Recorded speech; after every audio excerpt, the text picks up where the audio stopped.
Desert and the great American Southwest. I bid you all good evening, good morning, good afternoon, whatever the case may be, wherever you are in the world, all the time zones covered like a blanket by this program, Midnight in the Desert. I'm Art Bell. Glad to be with you. We only have two simple rules, lots of bad language, and you can call all you want. Are you paying attention? No bad language and only one call per show. That's the rules. I wonder how many people just let that go by. Yeah. Hewlett-Packard is going to lay off, it appears, another 30,000 people. Wow. That's a big hit, probably in the number next month. 30,000 from Hewlett-Packard. What are they doing? Cost-cutting, certainly. But that's a lot of people, and that's many announcements now. Hungary has sealed off its border with Serbia with massive coils of barbed wire. I wonder if they're going to make Serbia pay for it. Anyway, they're detaining migrants trying to use the country as a gateway to Western Europe. I understand the fear that they're going through, and what it is they're afraid of Muslims, frankly. They don't know who's mixing in with these people because they're coming in such droves, there's no way to check them out. And I agree with that. I mean, you don't know what you're getting. But as a result, everybody is being treated poorly. These are not just... I mean, they probably are just poor people trying to get the hell out of the way of what's going on in Syria, but, you know, among their numbers. One story that I have to talk with you about today. Now, last month I told you that there was big buzz going on about the month of September, right? And a few people looked it up and said, gee, I don't see anything. I don't see anything about September. Well, here it is. Now, what I'm about to read you came from the Before It's News site. It should be called Before It's Ever Going to Be News. Anyway, let me read you what I got. Dateline Vatican City. Now, this scared the hell out of me. Honestly, it did. During a sermon at St. Peter's Square on Sunday, this is not real news, folks. It's not. During a sermon at St. Peter's Square on Sunday, Pope Francis spoke of a forthcoming event in which the earth will be consumed by hellfire from above, and asked Christians around the world to absolve themselves of sin in the days and weeks ahead. In a statement released by the Vatican Tuesday morning, Pope Francis, who is scheduled to arrive in the U.S. on September 22nd, announced that he's been visited on 3 occasions, get this, by heavenly beings who most recently have warned of an impending crisis that could have dire consequences for all life on Earth. The Pope is set to attend a meeting of the UN General Assembly on September 25th at the UN building in New York, where he'll confer with world leaders, including President Obama and Russian President Putin, to discuss defensive options.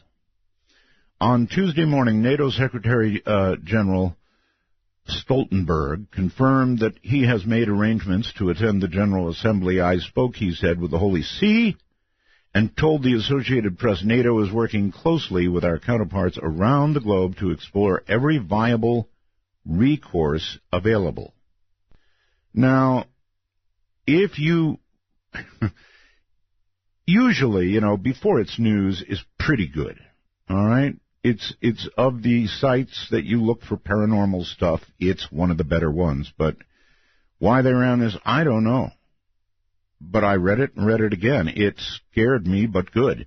There are references to the Associated Press in here, which are partially true. But the Pope said no such thing. And one of the reasons we're getting calls from people who are packing up the car, packing up the wife and kids, and headed for Mount something or another is because of this. We started thinking about it earlier today and looking for, AP references and that sort of thing. Oh, nothing on the AP. Then people who had heard the Pope deliver the speech and said, well, he didn't say anything about that. That would have gotten your attention, right? Certainly got mine. So, before you pack up the wife and children, and before you buy into some story like this, for God's sakes, check it out. Really, check it out. I wonder if that's what's moving people. I suspect so. One of the best places to get a good look at a passing UFO would be an observatory, right? Where the main objective is to look at the night sky, naturally. A few people at the Griffin Observatory got a really good look at some great photos and video footage of two UFOs hovering and doing other very unplane-like movements in the sky above L.A. recently. What's really interesting about the sighting is that other people down in L.A. actually got to see it, giving it some nice corroboration. That was from theanomalous.com. Anyway, I'm really miffed. This story stole about 45 minutes of my life today. Not only that, but I said, hey, hon, my Catholic wife read it. And she got really serious looking and said, well, I don't think I've committed any big sins. I better get to church. I had the weirdest dream last night. I had a dream about a UFO. How often does that occur? I was in a bus, and I had a camera, right? And I was going out of my mind because there was this plain to see UFO up ahead in my dream. And so I went to the front of the bus trying to get, a decent picture of the thing, which was just ahead of us hovering. And I couldn't get a picture of it. And then finally I did, went around a corner. So I can't remember. It was in the dream, right? What do I know? I got a picture of the UFO, or a couple of pictures, and then, you're going to love this, somehow or another I got to the UFO, and some little green guy, he wasn't really green, but an alien of some kind, reached out, grabbed my camera, and took it in, and I beat on his saucer. On the saucer, and I beat the hell out of it, and out comes this arm with my camera, and I was happy. I remember in my dream being happy, and then, of course, I looked at my camera, and the two pictures of the UFO that I took were gone. Ooh, was I angry. So maybe that's, I don't know, maybe that's kind of like real life, huh? The pictures are always gone. This one was really gone. All right, coming up in a moment, Loyd Auerbach has a master's degree in parapsychology. He is the director of the Office of Paranormal Investigations, president of the Forever Family Foundation. Loyd has been in the field for 35 years, focusing on education and field investigation. He is the author of 9 books, very prolific, including The Ghost Detective's Guide to Haunted San Francisco, his newest release, ESP Wars. We'll talk a bit about that tonight. East and West. This book covers the psychic spying program of the U.S. and Soviet Union, co-authored by Dr. Edwin C. May, who ran the U.S. program. So he should know, right? And Dr. Victor Rubel is available on Amazon.com and other online bookstores. So again, the name of the book is ESP Wars. Great name for a book, actually. He is also a professor, by the way, at Atlantic University, JFK University, teaches parapsychology through the HCH Institute in Lafayette, California, teaches online courses through the Rhine Education Center. He is on the board of directors of the Rhine Research Center and the Windbridge Institute. Loyd's media appearances on TV, radio, and print number in the thousands, which include ESPN Sports Center. That's an interesting one, isn't it? I wonder if they were looking for ESP with regard to coming sporting events. That would be wrong, right? ABC's The View, Oprah, and Lurking Live. He works as a parapsychologist, professional mentalist, public speaking, media skills coach, and is a professional chocolatier to top it all off. That's putting the chocolate right on top, right? So coming up in a moment, Loyd Auerbach. I'm Art Bell. Yeah. What? Absolutely nothing. Yeah. What? Absolutely nothing. Say it again, y'all.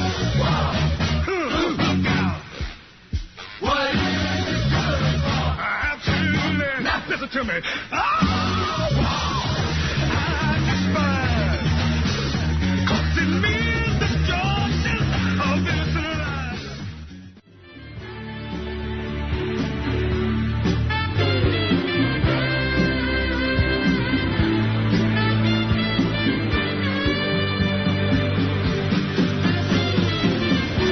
While midnight sweeps across America, you found an oasis for the mind. To call Midnight in the Desert, please dial 1-952. Call Art. That's 1-952-225-5278.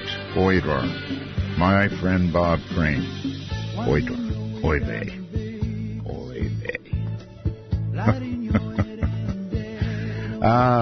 Good evening, Bob, if you're out there listening. Back to Loyd Auerbach. Loyd, welcome back. So all of these things that you investigate and have been investigating for now 30 years, including ESP, all of them actually either go to our abilities that are beyond the obvious and physical or our everlasting, hopefully, soul. Yeah, I mean, what we study in parapsychology can be looked at as relating to consciousness, whether you are a materialist believer, basically that it's just the brain. It's still, you're saying that consciousness is resident in the brain, and that's where ESP and mind over matter happen to be. Or if you do have some acceptance or belief, or at least an awareness that it's possible that consciousness can survive the death of the body, can reach out beyond the body and beyond the brain.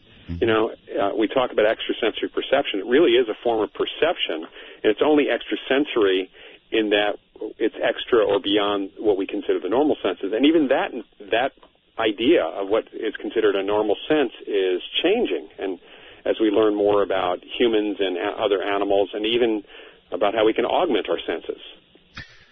All right. Where to go? You mentioned psychokinetic, right? Yeah. And you said that it has been demonstrated to you. And this is an area of intense interest for me. To be able to see anything moved with mental power would astound me, and I would immediately begin practicing, trying to do it myself. What is it that you have actually seen with your own eyes? Well, I've seen a number of different things. We can start with some of the cases that I've had. Sure. There have been physical movements of objects where there was no obvious physical source. So in a couple of the ghost cases, for example, there's a restaurant out in east of San Francisco called the Banta Inn, and my first visits there in the 1980s, they had supposedly a ghost there who had been moving stuff around for people for some time after he died in the late 60s. And even on my first visit, the very first thing I saw, and we were shooting something for the old TV show Hard Copy, There was an ashtray on the bar next to the cameraman and the director who had their back to the bar as they were interviewing me. And this is in the morning. This is probably 11 in the morning. And the ashtray popped up into the air in full view of me and the bartender and the production assistant at the other end of the bar. They were at the other end of the bar. It flipped over in midair and slammed right back down on the bar. And it was a glass ashtray but didn't break. The camera guy and the director both heard it. Everybody else saw it. That was a pretty impressive thing, and that hadn't even been the first thing that I'd seen happen. So that's a good example. At that place, we also had a chandelier just start swinging and then stop literally without momentum, just stop short when we had a medium with us who was talking to the ghost ostensibly, and he stopped it for her. See, either one of those things would do it for me. Trust me, an ashtray rising into the air in front of my eyes, smashing back down, a chandelier swinging, and then stopping immediately. Either one of those things would so do it for me. I've done experiments. During the years that I've been on the air, we talk about all this so much, I have taken pencils and I have balanced them ever so delicately on the table. Got a pretty flat table. And then I have pushed on them, I have yanked on them, I have pushed my mind at them so hard that something ought to happen. It never has. Well, the one thing I've learned over the years, working with Martin Caden back in the 90s, he was able to turn small targets under glass, and actually he even did it standing outside a vacuum chamber, an atmosphere chamber, and had the targets inside the chamber with a fan that was not able to turn the targets. He was able to still move these things. And it turned out that what he learned when he learned how to do it, it was not about concentration or pushing hard. It was about actually kind of seeing things happening and basically letting go of your emotion and kind of, I have to be trite here, but trust the force. You have to kind of trust it to move, to see it actually moving at that point. So in other words, visualize it occurring. Right. But, there's a problem here with psychokinesis or PK, and that is it's very much, what happens in PK is very much related to performance psychology in general. And, sports psychology has more to say about this area of parapsychology than I think any other area, because it really is about doubting that something is even possible. If you think it's impossible, nothing's going to happen. And your conscious mind gets in the way of moving things. And try as you might, there's still that belief that, I've never done it before, I don't think I'm going to do it, but I'm going to try. And as Yoda said, there is no try, there is only do. All right, I wanted to ask you, that brings to mind, you were on ESPN Sports Center, right? Yeah. Why? What did you do there? 25th anniversary edition of the Madden football game, NFL video game. Yes. They were doing a very big thing, and apparently there was a Madden curse. It was thought by many people that the player that was on the cover would get injured and would actually no longer be able to play, and that apparently happened. There were a couple of players, as it turned out, who were featured on previous editions of the Madden game, and bad things happened to them. But there were a lot of other players where nothing happened to them, and they had me basically talking about the curse and curses in general. And this actually kind of goes back, honestly, to the PK thing, because if you believe you are cursed, you are cursed. And it doesn't matter if anybody else said anything about it. It's kind of the reverse of the placebo effect. Yeah, well, what about Boston? I mean, what about that curse? You mean the Red Sox? Yeah. Well, that lasted a long... probably have more of a curse than anything else. But that lasted a long time. Yeah, I know. That was a curse of the Bambino, I believe. There may be belief. It could be the entire the fan base may not be maybe doing themselves a disservice by even considering that there's a curse. You really think it could be a matter of intention? In other words, the people in Boston were so used to getting right up there and losing that they actually brought it on? Well, either that or else the coaches and the owners just simply have never put the right teams together until a certain point. Well, that's being very practical of you. Yeah. I mean, really, it did go on for a long time. The course of Chris Bambino, that was very well known, and it was general knowledge in Boston. So maybe they brought it on themselves. Could be. Yeah. Yeah, it's, there is this thing called the placebo effect, which doctors, pharmaceutical companies measure their medicines against. And placebo is, whether it's a sugar pill or a saline solution, it actually works on people. People actually do get better because they believe that what they're being given, even if they're told it's a placebo, they can still actually have a positive effect on their own bodies. And it doesn't happen with everybody, but a lot of the medications that we're given or that are out on the market only have a very, very slight margin above placebo. And placebo doesn't have the side effects unless you tell people that the side effects are there. That reminds me, Loyd, I'm so sick of watching TV. I guess it is a rule that drug companies must advertise every conceivable side effect known to mankind, up to and including death. This is their legal disclaimer so they don't get sued. Yeah. So I was going to make a fake advertisement for a pill. I mean, sick of your friends taking pills, not taking pills yourself. Here's a pill that does absolutely nothing. And then I was going to list every possible side effect up to and including death. But you'll never feel again like you're alone in not taking pills. Right. But, you might actually accidentally kill people with a little nocebo effect. And get sued. The reverse of the placebo effect. That's right. And get sued, no doubt. Certainly in modern America. Yeah. You have to wonder, when they're sitting around in these advertising boardrooms, they must be thinking, do we really have to say all that?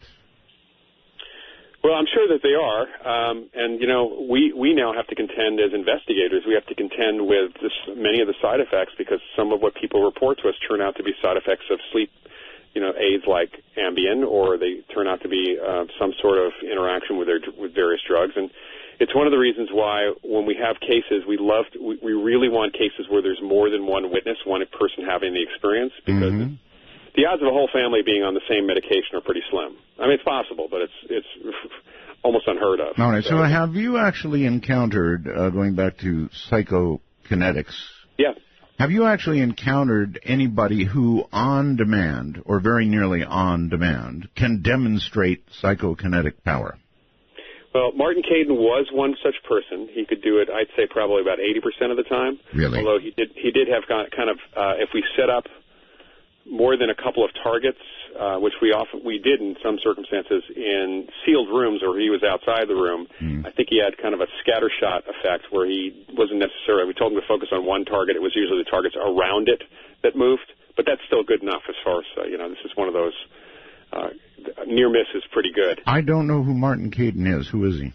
So Martin Caidin was a well-known science and science fiction writer. You would know his work. He's the creator of the $6 Million Man. He wrote the book Cyborg, which became the first TV movie. He was the technical consultant on the show. He actually is credited with The Bionic Woman to some extent as well. And he also wrote the book Marooned, which was the actual impetus for the Apollo-Soyuz mission. The Russians, the cosmonauts, got to know his work, as Marty wrote a lot about space, both from a fiction and a science perspective, and he was an incredibly well-known pilot and aviator.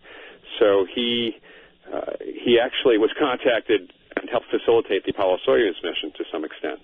So he was a real straight shooter and kind of a larger-than-life character, a little bit of a blustery guy, but he could do psychokinesis, and he did it. He demonstrated it under extremely good conditions to me, and then I had affidavits from people at NASA because he still had connections to NASA, and people in the area in and around Cocoa Beach, other researchers who had worked with him under impeccable conditions. Okay, if you don't mind, describe how impeccable it was and what he did. All right, so the starting point is a paper pyramid. And anybody can do this. And I've taught people to do this as well. So you can teach people to do this. Okay. It's a paper pyramid. It basically is balanced on a pin, and that's in a base. And, if you let it settle, as long as you don't have a fan going, it's probably not going to do more than jiggle unless people are moving around the room or your air conditioning goes on. Well, I'm not understanding. A paper pyramid settled on a pin? It's balancing on a pin, on a point. So it's basically kind of like a little rotator. Think of it like a propeller, but it's a pyramid. All right. It's a paper hat, a pinwheel of sorts, if you want to call it that. Okay. And if you breathe on it or blow on it, it's going to spin. All right. In fact, if you breathe on it lightly, most of these are made out of light paper, so they're going to spin. So it's very important to either wear, what he did was wear a painter's mask to prevent that. So you were actually watching Martin, so he wasn't going... Well, actually, he demonstrated it for me with the targets under glass, in a sealed box. Okay, now you're cooking. Yeah, and that's the thing, is that I will often work with people where they're not under glass just to get them going, and think of it as a placebo, is they may be blowing on it, but it kind of gets them all jazzed up, and things then start happening, and then we put glass over it, or a plastic dome or something, and the things will continue to turn. The key, from a scientific perspective, you also have to make sure that there are no microcurrents in the air that are turning this thing. So an observational period, sitting there watching it where nothing actually happens, and if it only turns when you intend it to turn, you have an incredibly interesting synchronicity with microcurrents, or you have psychokinesis happening. And you saw this with your own eyes? Yes. And in fact, the first time I visited his home, in Gainesville, he had a room upstairs where part of the room was cut off. He had built a wall with a big glass window. He had there was a door into that little room. He had a huge shelf with multiple targets set up of different types, different materials, different sizes. He had a pinwheel sitting there. He had actually a pie tin that was balanced on a spindle with tinsel hanging down from the edges. Got it. And he had sealed the windows in the room with paint. He had actually covered all the outlets. There was actually no source of air, and even used weather stripping around the door. So after I set up all the targets, I went outside the room. We closed the room up. We left the room. We went downstairs for quite some time because I wanted to make sure that the targets settled down since they had been moving when I moved through the room. Got back upstairs. We waited about 15 minutes. At my urging, I told him to start, and within a minute, some of the targets started moving, started turning. And the most bizarre one that I saw, honestly, was the pie tin that was moving around. It wasn't spinning very fast, but it's spinning fast enough with the tinsel hanging straight down instead of trailing behind it, as it should, with an air current. All right. And when you inquired of Martin, and I'm sure you did, how he mentally was approaching this, he told you that it's a visualization process?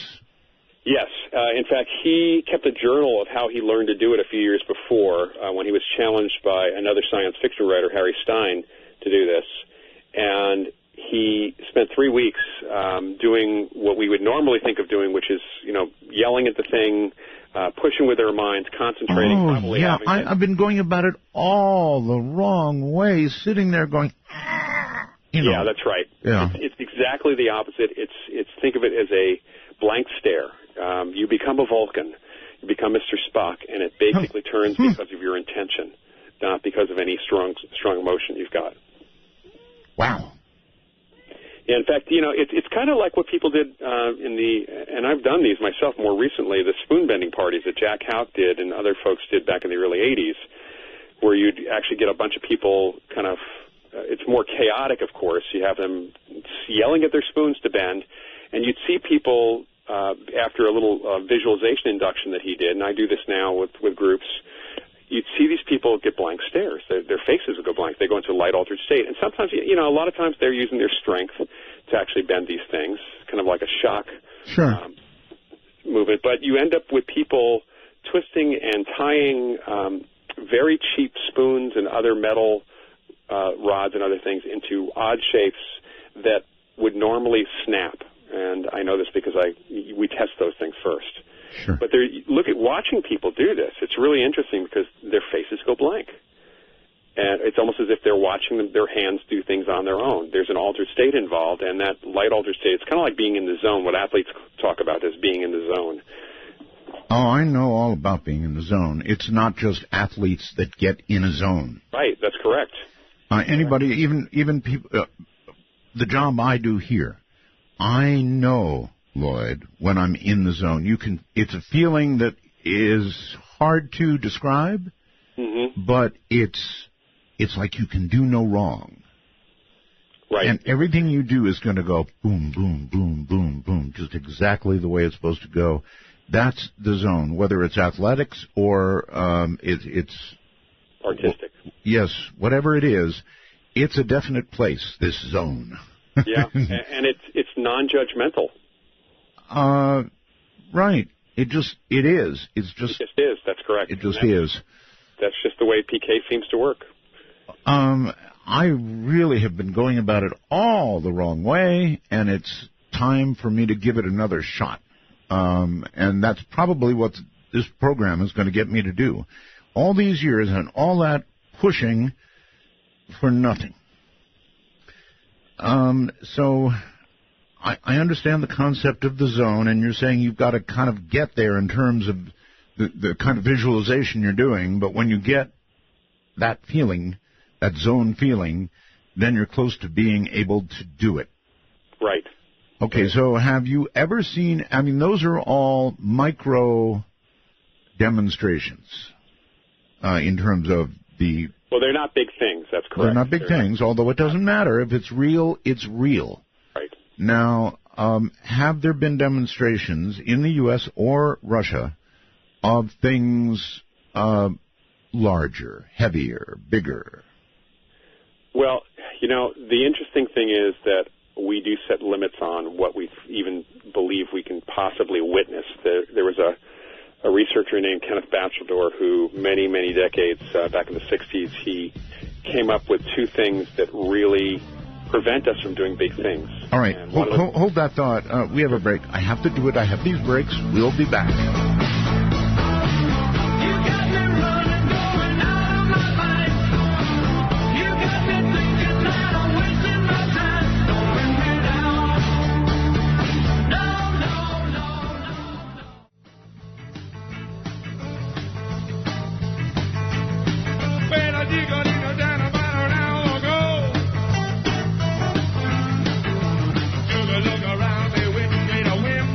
Coming to you at the speed of light in the darkness. This is Midnight in the Desert with Art Bell. Now, here's Art. Okay, so I want to underscore that lumen spot. I really do. I've had a whole bunch of people who've emailed me. They all know how bad my back has been. And all I can tell you is it works. Honestly. For me, it worked. It's the only thing in all these years that has worked for my back. So, this LED therapy is amazing stuff. So what I would suggest to you is look into it. I can't absolutely say it's going to work for everybody. I can only tell you that in a world of tried everything all my life, it's the only thing that actually ever worked. Loyd, welcome back. Thank you. Yeah, so all these things are very, very important to me because, again, they all go toward us being more than we are, one way or the other, up to the ultimate question of existence after death. And I would love to see a demonstration of psychokinetic ability. I would think that if you could do a little, then that's where we're kind of going. You could do, ultimately, if you kept at it, perhaps a lot.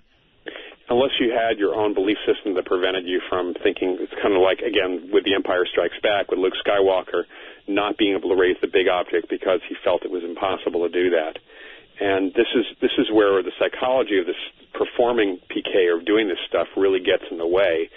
Even Martin Caidin, because of his background in aviation, he felt that anything that had friction to it and drag, which you deal with when you're flying an airplane, would prevent you from easily moving the object. And I kept on telling him that wasn't the case, but that is something that we know from, again, the psychology of PK, which is why the big stuff happens with poltergeist cases, which are unconscious movements by PK, of objects, by living people. And their big things do move. Maybe you should have said, use the zone, Luke. Use the... Right. Anyway, so with the poltergeist, funny, I just watched Poltergeist 2015, incidentally. Oh, God. I hear the groan in the So you watch these movies, right? Some of them are just, to me, almost going to be a waste of... I'm not a big horror fan. except for the old school stuff and more horror comedy. So I don't always watch them, but I certainly will probably watch Poltergeist just because it is what it is. Well, there's a great recommendation. I'll watch it because it is what it is. Yeah. Well, I do try to keep up on pop culture. I'm teaching a course on pop culture and psychic phenomena, so it's something I do keep up on. It's just if I can avoid some of the things that I see are just for shock value and really have no resemblance. Even from the trailers, it's easy to see they have no relationship. Oh, I know. I know. All right, but with a poltergeist, now you're talking about. Is it fair to say an angry spirit? No. No? No. The original use of the term poltergeist, which some of the historians in my field have tracked back at least as far as the 16th century in Germany, it was a term covering what they thought were ghosts. Now, remember, in the 16th century, people thought all sorts of things that were not true, as we have learned in science. And one of the things they thought is that there were spirits responsible for the movement of objects, which was very chaotic and physical. So unlike your typical ghost case where some people might see or experience things and not everybody does, in poltergeist cases, it's purely physical. There's almost never a sighting of a ghost or hearing. How about a playful spirit? Well, again, there's no indication that there's a spirit there at all. There is movement of objects. But what we have learned, and especially over the last 100 years, and especially in the last 75 years, thanks to the late Bill Roll, is that it's a living agent. It's a living person's unconscious that is causing these things. Oh, they're unconscious. It's their unconscious. It's not a conscious thing that's happening. And it can happen either because of stress-related things that are stressful in their life, kind of a telekinetic temper tantrum. That's kind of what it is. Or in a percentage of the cases, it seems to be related to a neurological state. And there has been a tie to some of the poltergeist agents having epilepsy or epileptiform activity, and that the poltergeist activity itself may, in fact, be the seizure. So this is not a spirit at all? The term poltergeist, the way we use it, it's not. It's not. It's pretty rare, actually, for ghosts to move things, and they certainly are not the chaotic stuff that we see in poltergeist cases. And again, with rarest of exceptions, ghosts are not seen in poltergeist cases. They're not experienced at all. And mediums don't pick anything up. Psychics don't pick anything up. It all seems to come from a living person. Okay, so if there's something going on in your house, the first people you ought to look at are the ones around you, and or in the mirror. In the mirror. Yeah, the way I can put it is we have all, when we're under stress, had issues with our technology, whether it's the printer not working or especially, when I've talked to college students, there always heads nod. They're under stress, they're under deadline, they have to print out their paper to take right in because they're already late for class, and something screws up. Okay, all right. Here's a key question for you, Loyd. Have you ever shot a computer or a monitor or a keyboard? And when I say shot... Are you being literal? Yes, absolutely literal. Take it out, set it up, put it around in the chamber, and blow its little... You get the idea. I have wanted to, but I have never done that. I've done it once. What I find is that I'm stressed out. My things just don't work right, and it's my little poltergeist thing that's happening at that moment. I'm probably fully capable of a telekinetic temper tantrum. If I could do it. Pretty much everybody is in our society today. Now that you've taught me how to do it, look out. I'm kidding, kind of. I think it's very interesting. I think the whole thing is interesting. I always thought that there really were poltergeists in the way I thought of them, and you've completely turned me around on that. So it's generally somebody in the family, somebody around you, or yourself, and and it's not conscious thought doing it. No, but we've had in our relatively recent history over the last 40 years, we've had very few poltergeist agents who, when they were identified and worked with by the researcher, they were able to consciously to shift the activity over to a more conscious activity for a time. It kind of burned itself out usually, but it was still possible to get, if they gained acceptance and took responsibility for it and kind of played with it, they could do it consciously, and the unconscious stuff stopped. All right. It is generally thought, Loyd, that young teenage girls just coming into it have more capabilities in these areas, conscious or unconscious. Generally, more of this stuff happens around them. True or false? Well, I think we can thank Stephen King for creating that stereotype, if that answers your question. The answer Thank you, Stephen. Yeah. It is true that the majority of poltergeist agents are between the ages of probably 11 or 12 and early 20s. So it is in adolescence, and puberty is right in the center of that. It is not true that it's predominantly females. It really follows the population statistics, actually. And it really is, part of this has to do with whether individuals, or, you know, if you look at boys and girls and who has the physical outlet, today we're having certainly less female poltergeist activity than even before, because girls are actually out there playing soccer and field hockey and all sorts of stuff. And without, it's always been that the poltergeist agents have not been physically active people. They've been kind of, they have no other outlet for their stress, typically. Oh. And that's the same thing goes for adults. I mean, it's 60% in the adolescent range, but we have 40% that go beyond that. And I actually had a poltergeist agent who was 80 years old years ago. So there's hope for me. Yeah. Not that I really want to be a poltergeist. I'll get something to you, Art, kind of Martin Caden's method. I'll get something to you on that. I am very interested. And I particularly like the visualization part. For a generally lazy person, the visualization part seems so much easier than all that grunting and pushing and trying to tip, and I really did work at it.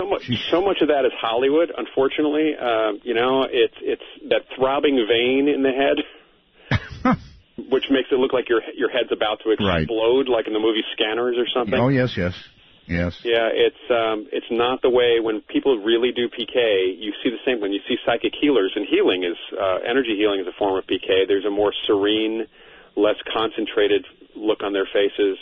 Meditators, it's the same thing. So it's not about that, in the head. It's more about a calm and seeing what needs to happen at that point. Well, I have to start from the beginning. All right. So the Russians, and I presume we, the U.S., certainly looked into the existence of ESP. We did so officially. We did it with government programs. Right. How much do you know about how much they know? Well, our government programs, we had different programs in the 50s, the 40s, the 50s. We had the MK Ultra programs, which were more directed at mind control, although they had an interest in somehow doing telepathy, and that was akin to what the Russians were interested in, which was telepathic mind control, which never really worked on either side, as it happens. And the Russians got, really concerned about what we were doing because of an experiment in apparent telepathic communication with a U.S. submarine when that was leaked, and probably purposefully leaked to the Russians. Really? Yeah. Back in the late 50s. It's hard to communicate with deep submarines because... Oh, yes. You got all that water in the way, so if you could telepathically communicate, that'd be a major advantage. And the Russians felt that we must be spending lots of money on it, so they decided to really start spending on this.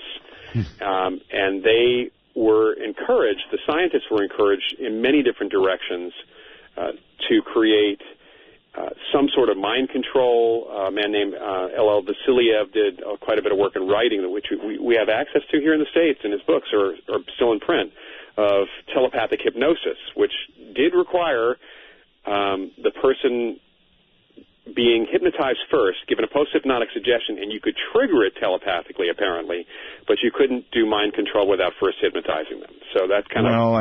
why would that matter to our government, who's experimented on people with LSD and all... Right. God, they've done all kinds of things. So hypnotizing somebody, no problem. Yeah, the Russians were, if you remember, seeing, and you can still see footage of a very famous Russian psychic, Nina Kolagina, moving objects, doing PK. If you do Russian telekinesis, you'll typically see on YouTube, Nina Kolagina moving objects, and the Russians actually figured out how she was doing it, which was really interesting. It was one of the things that when I was going through the material that we had gotten from our Russian sources, that really just jumped out. It was almost a minor piece in the books, in the material we got from them. And it was very interesting because Kolagina was doing something. This is back to what you said about us being more than we think we are. Yes. And that's what keeps me in the field, honestly. It's that idea that we are more, we set limits on ourselves, and we are more than we think we are. So here's Nina Kolagina, moving objects, including non-metallic objects. And what they find out is that she was kind of stressing so much that she sweat a lot. And in her sweat, when they analyzed her sweat, was contained histamines, as in the stuff that we take antihistamines for. I know what those are. And histamines do react to electrostatic fields. So she's picking up an object, putting it back down, her sweat's getting on them. She's then generating an electrostatic field of enough magnitude, which our bodies can generate biologically, to actually move the objects. So, well, even that's impressive. Now, here's the thing. I had my co-author, Ed May, does not really believe in psychokinesis. He fully believes in precognition and remote viewing because that's what he did and continues to do. But he said, well, there you go. There's an explanation. That's not psychokinesis. But if we define psychokinesis as mind over matter, she certainly didn't know how her body could generate histamines or an electrostatic field. She just knew she wanted to move the object. Did they actually measure the electrostatic field? Because yes, apparently they did. At least that's the information we got from General Savin and General Ratnikov. All right, that's really something. Electrostatic field. I've got to think about that. That'd be quite a bit of voltage from the body, right? We're going to open the lines pretty soon for Loyd Auerbach. I'm Art Bell. This is Midnight in the Desert. Don't feel it growing day by day. People getting ready for the move. Some are happy, some are sad. It will soon be over tomorrow.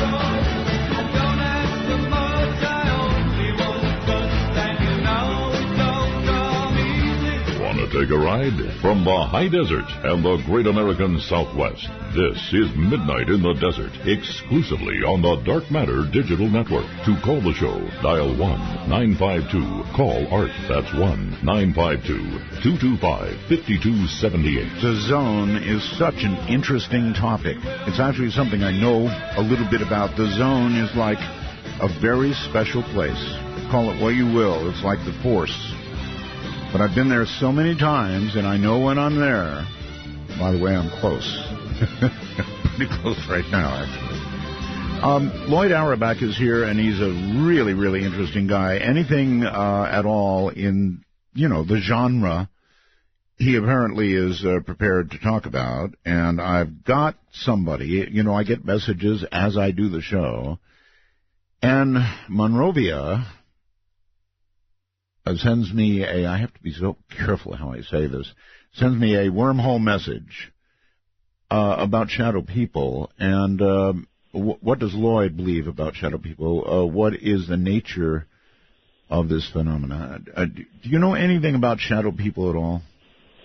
Well, we have cases which may not fit into this.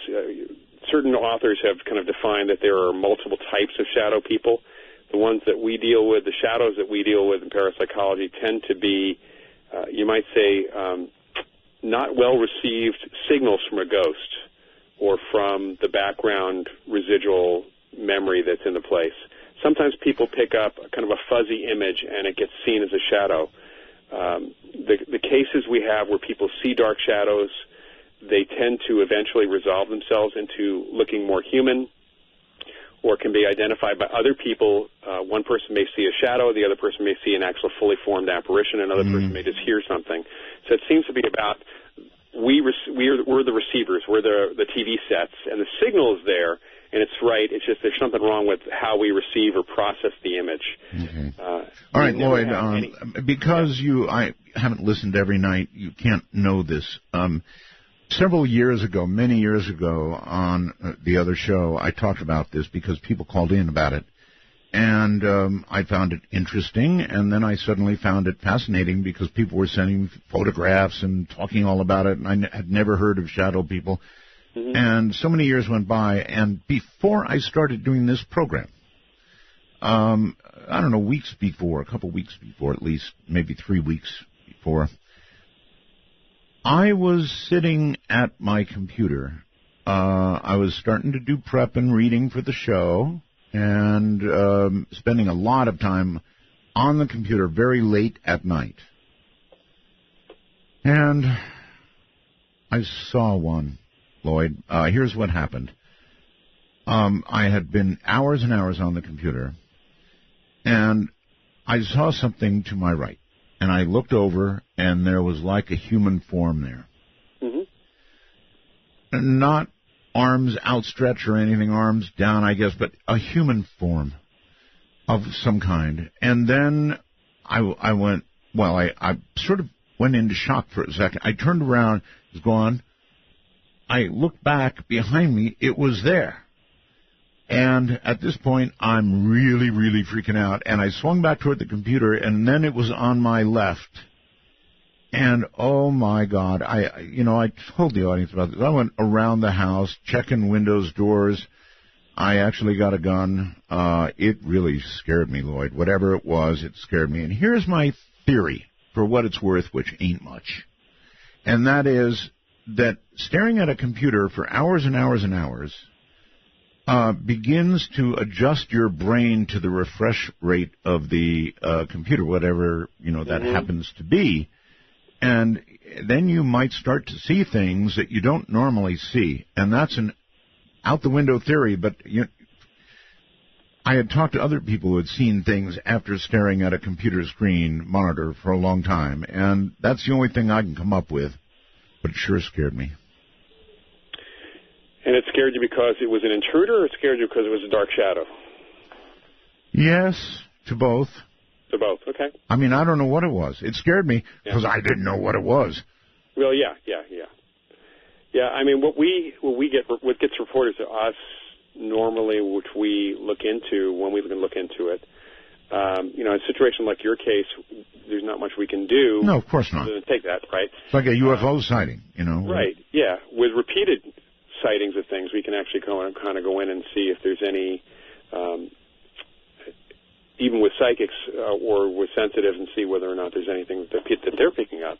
And what we tend to find in these cases with shadows is that, like I said before, they tend to resolve themselves into either what we would call a ghost, or sometimes into a person picking up imprints or you might say images of the past, which seem to be in the location. Images of the past. That's interesting. Yeah, and the whole idea, we make a difference between hauntings and ghosts, or apparitions and hauntings. And a haunting is related to a place, sometimes to an object, and it has to do with a replay. People experience a replay of, think of it as a tape loop, a video loop of an event that happened in the past, which is not necessarily of dead people. It can be of living people as well.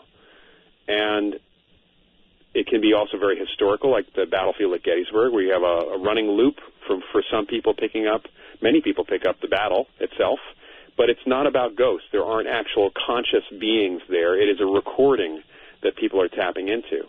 And people can get a feeling, in fact, probably the most common type of haunting or this type of experience that people have. You walk into a house, especially you're house hunting, and you feel weird vibes, bad vibes. In what medium is this recording or whatever it is maintained? In other words, where does it?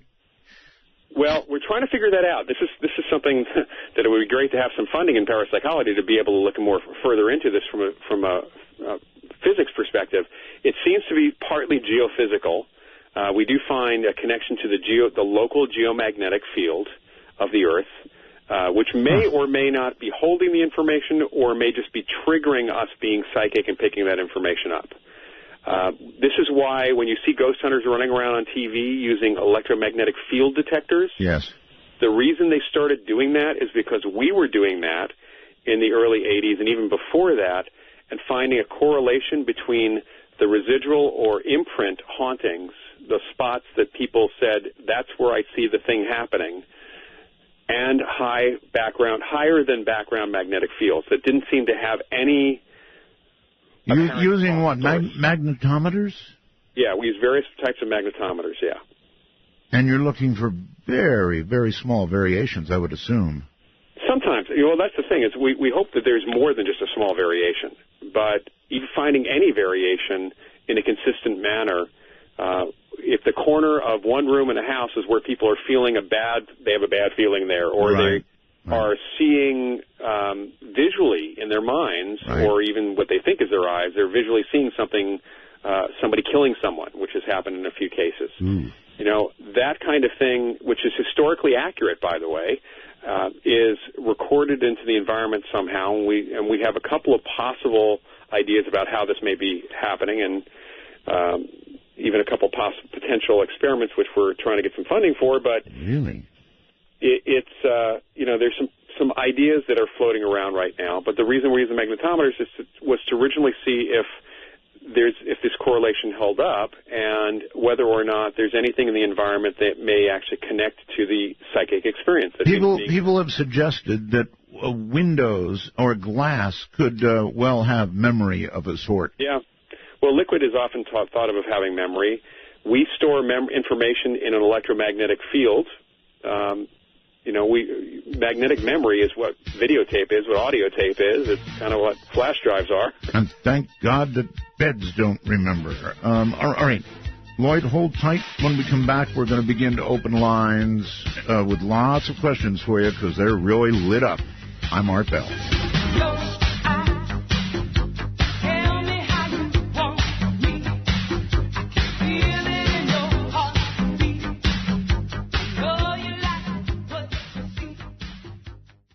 MITD 55. Kind of what we're talking about, right? Time after time after time. Some sort of tape loop going in the universe that occasionally gets seen again and again and again. Maybe it goes on forever. Who knows? Loyd Auerbach is my guest. Welcome back, Loyd. Thank you, Art. Okay. So kind of like that, huh? Kind of like a tape loop. Something that imprinted somehow on something, and it just keeps repeating. It keeps repeating, or that's kind of how we know it's not evidence for survival. That it's not a conscious entity. There's no reaction. When you talk about ghosts, one of the more important things for us when we're trying to classify a case or even deal with the situation is interaction, or at least an awareness by that being that we're here and that there's some consciousness behind them, as opposed to a hologram that just doesn't react. So then you've got to wonder sometimes when you're in contact with something that you think might be on the other side, whether you're really in contact with something on the other side in contemporary time, or you're in contact with what was and still is if you seek it. Does that make sense? Put it that way? Yeah, I think so. We do wonder with any of the cases whether or not it's our own ESP picking up on something through time, and are we picking up on something that happened here? Is it really, in reality, we don't know if it's an imprint or that spot, for whatever reason, allows us to peer into the past. I mean, that's another way of looking at it. And, we can certainly tell the future. We might be able to can look into the past. Okay. Listen, a lot of people want to talk to you, and I've hogged you far too long. So with this many lines ringing, I better do something. Trish Ray, hello? Hello, Trish. All that time, and she's not there. All that waiting, that's crazy. Okay, let's go to the phones. Portland, Oregon, I believe. You're on the air with Loyd. Hello? Hello. Hello. Hi, this is Josh from Malala, Oregon. Okay.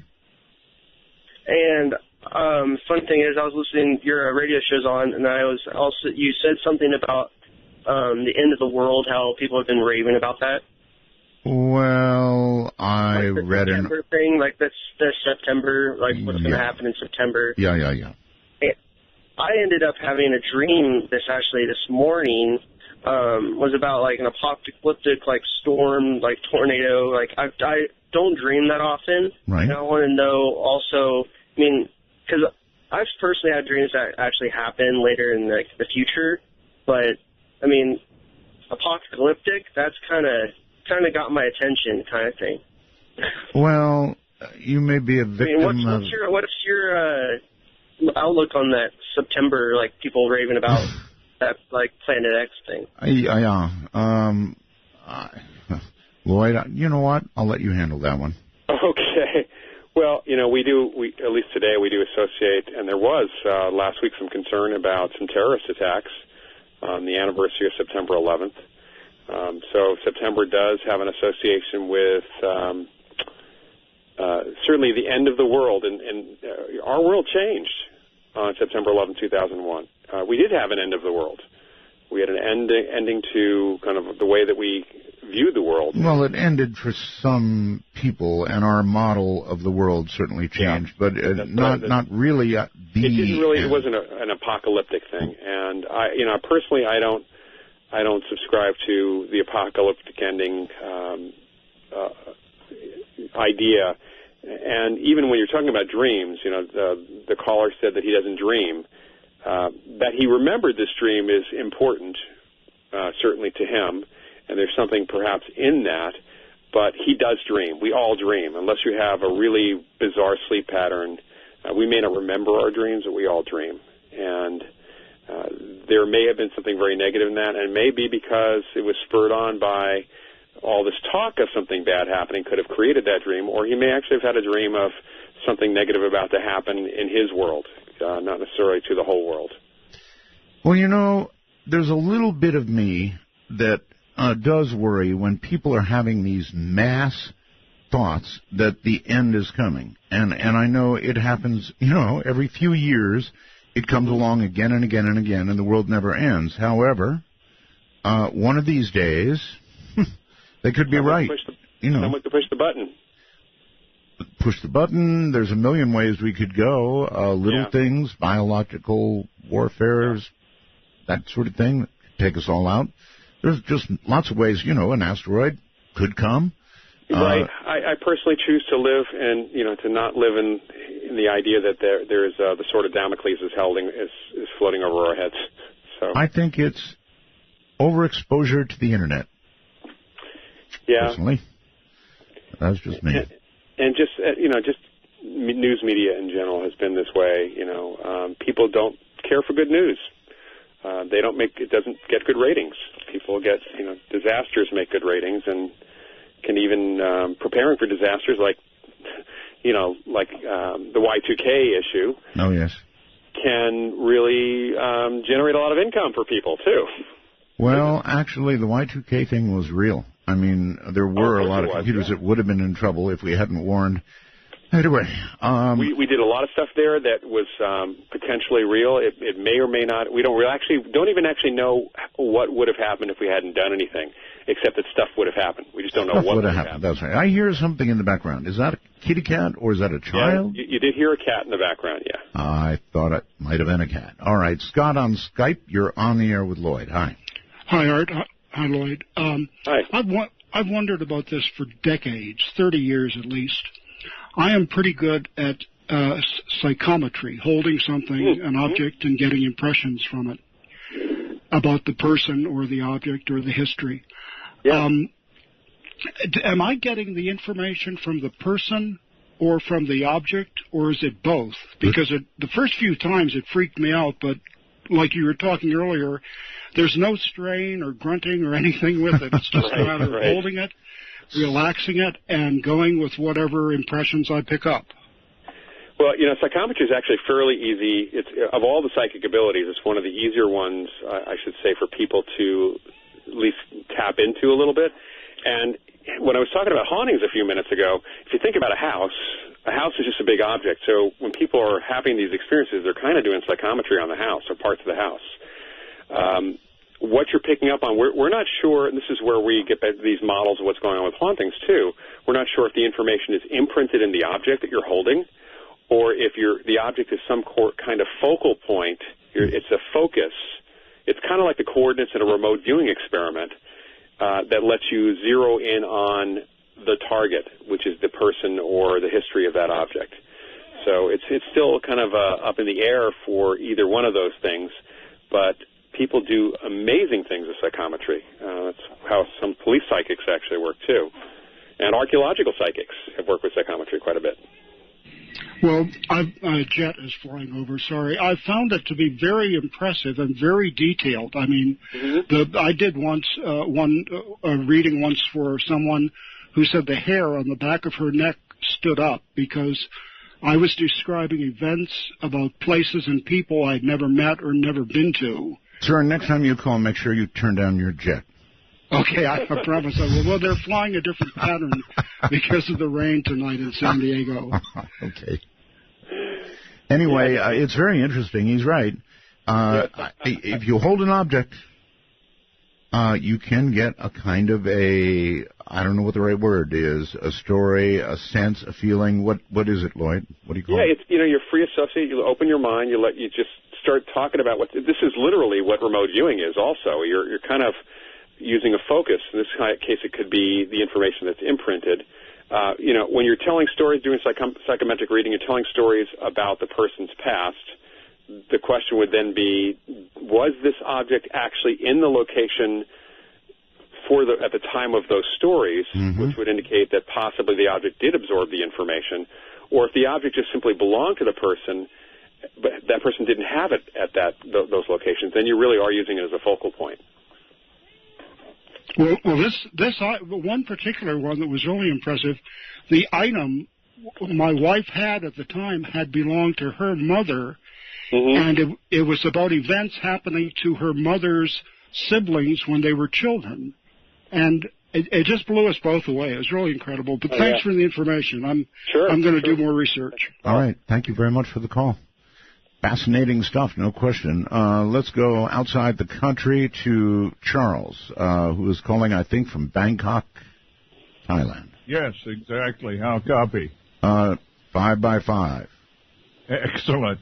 I'm so excited about today's guest and today's topics because I've personally experienced witnessed a remote viewing episode and several others that no one was around to watch. But it's very difficult to live in America and pursue paranormal experiences and research and so on because of the massive rejection. So I've, among many reasons, moved to Thailand. And here, of course, spirits are everywhere. And nobody is going to put you down for any of these, what Americans would call stupid stuff. And I have one suggestion that could explain how a person could read something about the past or even something about the future, which Tibetan Buddhism answers. It's remarkable how close Tibetan Buddhism for centuries has been to answering many of these questions and many of these experiences because Tibetan Buddhism also anticipates quantum mechanics. It's really something to read. So I suggest that time is continuous. It always has been. It always will be. And the present, the past, and the future are always right there. If we can overcome our fear or in some ways be triggered to cross the disbelief barrier and reach those moments in especially the past, but they're always there. That's the thing. They're not being recalled. They're just being tapped. What do you think, guest? Well, that is one model of time, is that time is simultaneous, that all moments in time exist at the same moment. It's really our consciousness that shapes the direction of what we're doing. And, that's one concept. There are those people who subscribe to the idea that there is actually no time at all, that it's really all consciousness. And then there are those that say the past has happened and the moments are gone, but the future is something that is about to happen, so we can kind of pick up a probable future. It's hard to say. I mean, there's even the idea that every moment in the past is actually becomes a parallel universe, or a different way, a different access point in the multiverse that's there.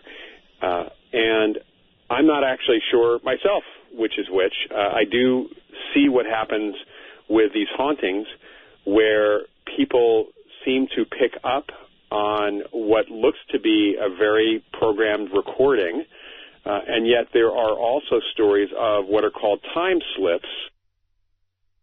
Oh, you know what? We just lost him. We just lost him. There's a, just as he was mentioning time slips, boom, he was gone, just like that. You know, one thing, this phone that I have literally has everything that a person could want. I mean, there is a button on here for everything. And there are buttons on here for things that I don't even know, frankly, what they are. And I'm going to try and redial him. We're going to see if we can get him back. Let's see.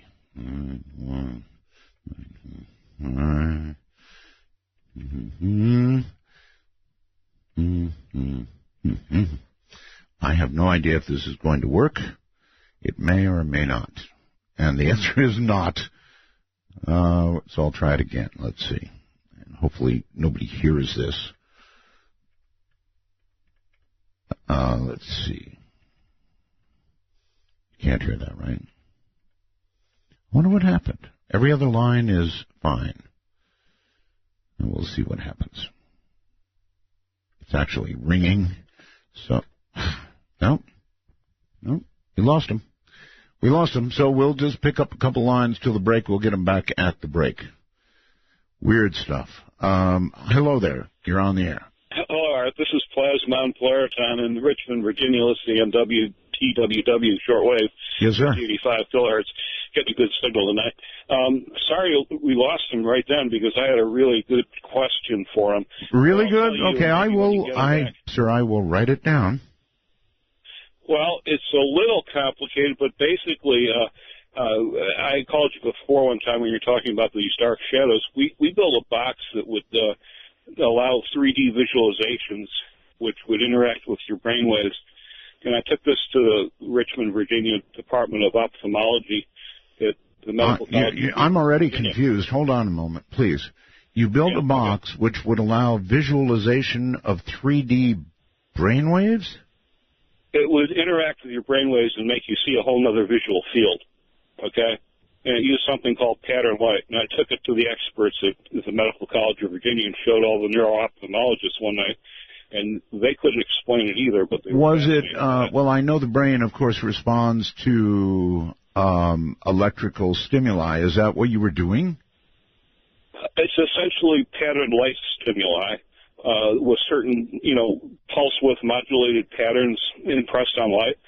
Then later, after the neuro-ophthalmology, I had sessions with people where I had 6 visual field helmets that you could wear that would, everybody would have the same visions at the same time. And at a certain point in the frequency tuning, everybody would suddenly see the inside their own eye, there's a retina vein that pops into place. You can see your own veins in your eye at that point, at that frequency range. And it would happen to everybody all at once. And it struck me as odd that we're so wired the same way that everybody sees their own veins in their eye at the same frequency point. And so later I took this and added the ability to put musical inputs into it to vary the images you'd see. We held a concert in Northern California. I only had 6 headset units, and the band was playing, and everybody was grooving to the 3D visuals they were seeing in their mind's eye. But what would happen when you hit that trip point where you see the veins in your eyes, other people in the room in the concert, about 200 people, only 6 were wearing the units, and they would see the images too at that point. Which made me think, okay, there's some kind of transmission going on between people's brains where they're synchronizing and seeing this vein pattern at each individual vein in each eye. Again, I want to understand how you are transmitting this information to these people. Through what process? That's what I was going to ask Loyd. Well, you mean you don't know? I've never been able to figure it out why people who weren't wearing the visual helmets were able to somehow transmit to the others in the audience, you know, from the people that were, and they see the image too, especially when you hit that certain frequency where you see the veins in your eyes. After that, they synchronize, and they start to see the visions that the 6 people in the room wearing the helmets were getting off the band's music. Yeah, but okay, but well, who built these? And when they built them, they must have had a goal in mind electronically of what they were going to do, right? Well, I built it. I'm kind of an electrical engineer. I was contracted for the Science Museum of Virginia to do a project where we were building a rocket launching system. I got these huge LED displays, and I was pulsing them just to make them look brighter than mine, you know, and it turns out the pulse would hit on a certain frequency.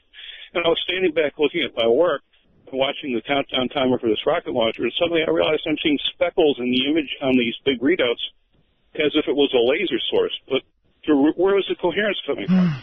As I investigated it, okay, listen, all right, listen to me, sir. Listen to me, sir. Yeah. Stop. Yeah, I'm listening. You win. I'm going to hold you over. I'm going to try and get my guest back. I could never possibly describe all of this to him, so I'm going to let you do it, okay? Yeah, it's hard to write that down. All right, that's all right. Hold on, please. Thank you. No way I'm going to be able to repeat all that. This is Midnight in the Desert.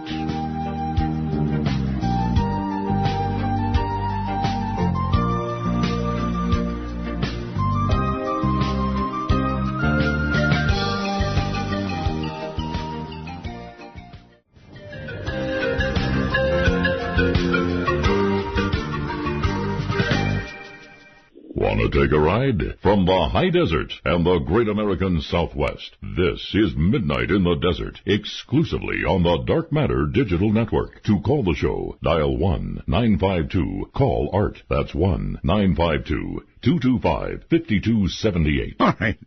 I think we've straightened it all out. Loyd, are you there?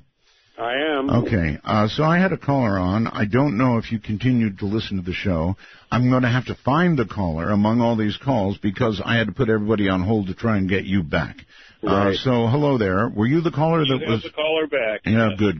Good shot. First time. Sure, all right. First time, for sure. So Loyd is here. Try and describe, if you will, what you did to me in a short time and see if we can make sense of it. All right. Well, Loyd, did you hear any of what was on the air that I said earlier? I did not. Okay. Try to make it really succinct here. I have developed this pattern light thing that it's like a 3D visor that you can wear. And it's sort of accidentally while I was working on another project. I found out the light that was being emitted from some LEDs was actually, because I was pulsing them, was interacting somehow to make it look like speckles like you'd see from a laser. And I determined that, in fact, there was no speckles in the light I was looking at. What was happening is the coherence that you'd normally expect to come from a laser beam was occurring in the neural network in my own brain, okay? Mm-hmm. And that's where the coherence was coming from. I tried magnifying it, didn't obey the laws of optics, and finally I said, this has got to be in my brain. So I further researched, and I found out that I could make a dream machine where I could basically dial up 3D images in my mind's eye, separate from my regular visual field. And that was pretty cool. I showed it to the neuro-ophthalmology department at a local medical school, and they thought it was fascinating. You couldn't explain it either. And then I added an audio input and went out and did a concert in Northern California where there were a band, and there's 6 people wearing these visor helmet kind of things that were grooving to the musical patterns in their mind's eye. And the rest of the people in the audience, there was about 200, at some point when a certain frequency hit and it clicked on so that everybody with the visor saw the vein in their own retina at that point, which is normally blanked out in your regular vision. Your brain is blocking that out so that it doesn't interfere with your visual field. Well, everybody else, when you hit that frequency where you see your retina vein, started picking up on the images too, even though they weren't wearing the visor. So a transference of a generated vision or whatever it was you saw. Okay, I get it. And it was a group of 6 who were actively seeing the vision, and the other ones started picking up on it, the other 100 and some people. Right, okay. I think we've got it. Loyd? I don't know what to make of it. I mean, that's something that really should be taken a look at a little bit further, because there's, my colleague Ed May, who, again, the main author on ESP Wars, if you approach psychic ability from the perspective he is, which is that it's really an issue for physics and neuroscience, that technically we might be able to develop a psychic chip for artificial intelligence. We might be able to duplicate it. And that's kind of the way he's approaching it, because he's coming from a very materialist perspective. And, I'm sure if what you're describing could be replicated and studied further, there might be something really interesting here, certainly. So, all right. Let's say he wants to contact you and have you look into this. How do we contact you? Well, my website is mindreader.com. That's easy to remember. Ooh, good one. Yep, and my email is profparanormal. That's as in Professor Paranormal at gmail.com. Mindreader.com. I really like that one. Yeah, a buddy of mine snagged that back in the mid-'90s. Way to go. Okay, Jonathan, welcome to the show. You're on the air on Skype. Hi, Art. Hi. It's great to meet you. Thank you. Hi, Lloyd. Great Hi to there. meet you as well. I got several of your books. I read several of them. Great. I just had a question regarding an experience I had several years ago. I'm not sure if you encountered it in your research or not. If you can rule out the normal, any normal circumstances, I was wondering, let me get to it. So I was sitting watching TV with my family, and I got up, and on my way out from the room, I noticed that there was this, how would you describe? It looked like a wavery effect in the environment, and around it was like this white mist, but it was very thin, and it started to move towards the center of the room. So at first I thought it was my eyes, but I noticed at the same time my mom, she screamed like, "Oh my God!" And even I said like, "Oh my gosh!" Like what was this? And I was wondering if, like in your book, if it was related to like recurrent spontaneous psychokinesis or there was some type of apparition materializing. But like in the house, we don't have any paranormal, any paranormal activity. Well, what you described sounded like an apparition to me. Yeah, I mean, it very well could have been. People tend to think that the houses, that they're stuck in houses, and they're not. We have kind of stories and cases even of apparitions kind of like wandering throughout a neighborhood until somebody could see them.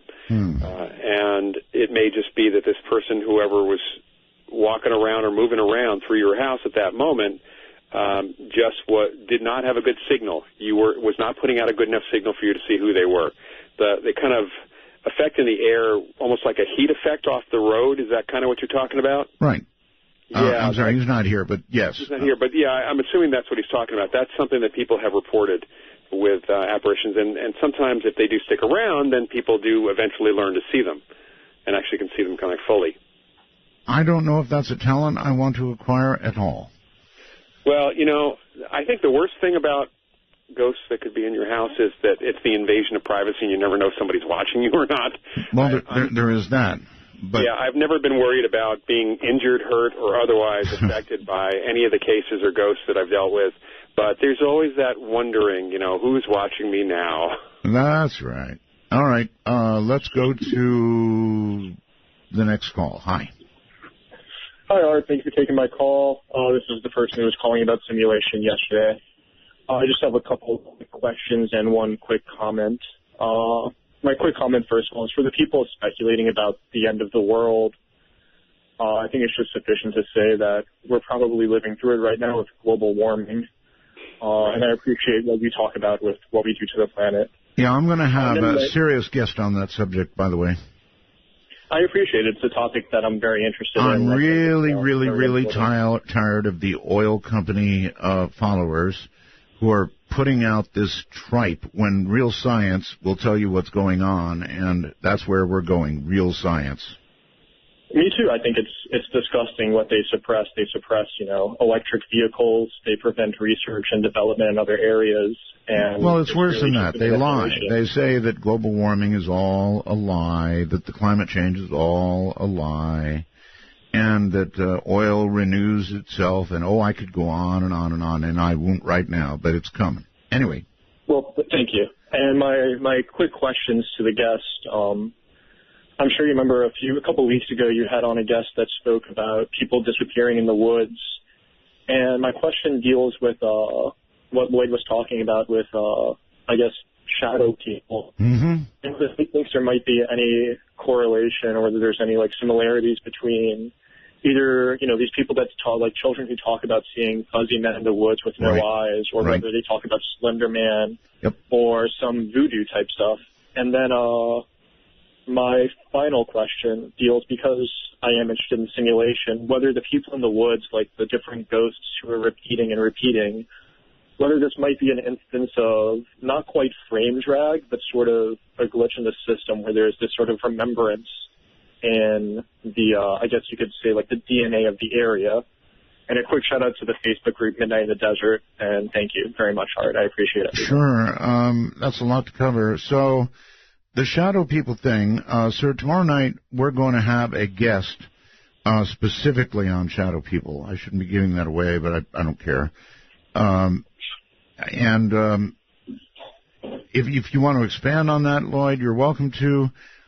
Or you can move on to, like Bigfoot and that kind of thing that are seen. He asked about that.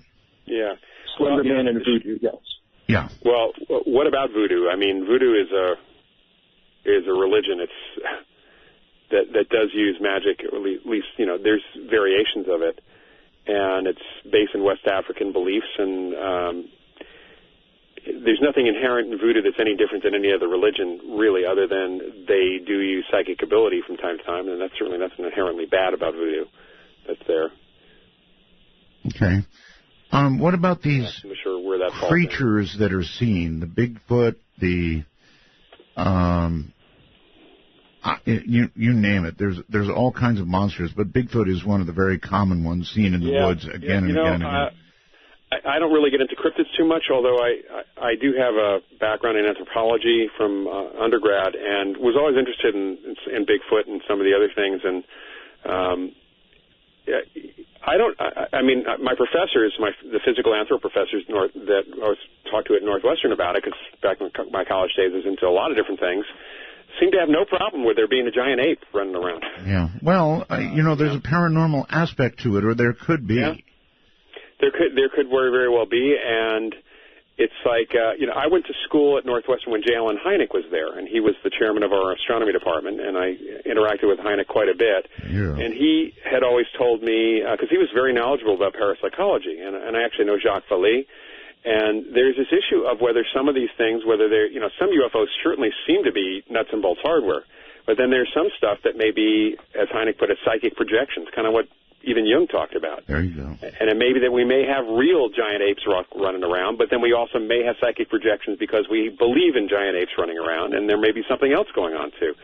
It's kind of it is a mystery, and mysteries are always good. It's just unfortunate that mainstream science doesn't want to look at these mysteries.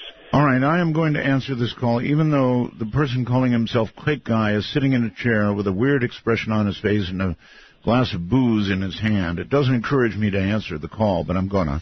Quake Guy, hello. You got me down to a T, buddy. How am I sounding? So far, okay. All right, much obliged. Thanks for having me on. Sure. I got a question for your guest, Loyd. Loyd, hello. Yeah, hi. My question relates to sort of when that segment of the show when we were talking about the zone and how to use psychokinesis. I'm a bit of a history student myself, specifically in Asian history, and a previous caller had mentioned Buddhism. Mm-hmm. I wanted to touch on Shaolin and the amazing physical abilities that these Shaolin Buddhist monks have been able to achieve in their temples and the like, in terms of being able to change their body temperatures, meditate for days on end without food and such. I would figure these guys would be the masters of being able to do this sort of psychokinesis, to have this nirvana, this zone, this in the head. And yet, through all the studies that I've done amateurly and as a history student and among other fellow historians, there's just no correlation between their prowess of the mind and dominating the body and them being able to do psychokinesis. So what do you have to say about that? Well, in China, I've been working with a Chinese researcher, and they often talk about using qi actually outside the body. And this is not necessarily the Shaolin, but it's other people who, and I've met other martial artists who supposedly could throw qi energy and affect things at a distance. And in fact, in my very first job in parapsychology was working at the American Society for Psychical Research, and we had a martial artist come in from Ohio who was trained by a Shaolin, a monk actually years before, and he was able to to break a photoelectric beam from the other side of the room by just simply making a motion and he said throwing qi, and also do some other physical things as well outside his body. And this was on top of all the physical things he could do. He ended up actually being one of the people who taught the men who stare at ghosts, as it turned out.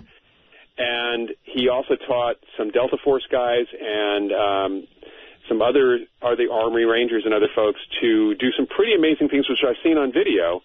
I have to say that many martial artists have really interesting things going on. My dad was a producer for NBC Sports, and when I was much younger, I got to see a film of someone breaking a brick, some brick surface, actually was multi-layers, with their hand, which is, something that martial artists can do, but it was shot at 1,000 frames per second. And I've seen it talked about in other places as well. And the film did exist at NBC, at least during the 70s, early 70s. And you see the stone breaking before the hand actually hits it. Oh, that's fascinating, actually. Thank you very much for that answer. Thank you for having me on, Art. All right. And, much obliged. Excellent talk tonight. Thanks, guys. Right, thank you. Here's a second caller referring to the East, the other caller from Bangkok. Why is it, Loyd, that people, actually, you know what, we're going to go ahead and take a break. And when we come back, if you wouldn't mind, I want to talk about that. Why people in other parts of the world, I've spent a great deal of time myself in the Far East, and they have extremely different attitudes about the kinds of things that we're talking about tonight. And maybe we get on that when we get back. Stay right where you are. You're listening to Midnight in the Desert, raging through the night.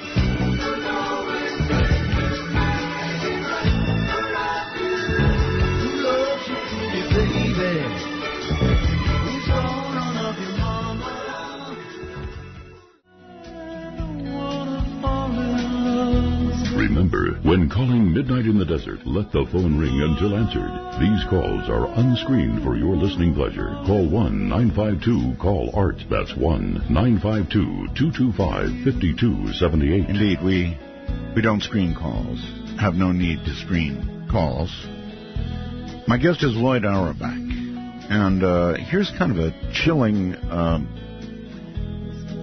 wormhole message. It's from Raymond, and he says, I was told by a priest that if you code and your brain shows no activity when you return and you remember being surrounded by darkness and silence, then you have reached the true hell. Imagine being in nothing forever, no stimulus at all, no sound, and conscious of the fact.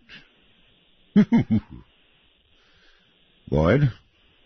Yeah, that's actually also similar to a description of the bardo, which is the in-between place that Tibetans and other people talk about before you get reincarnated. Yes. Oh, that is strange stuff.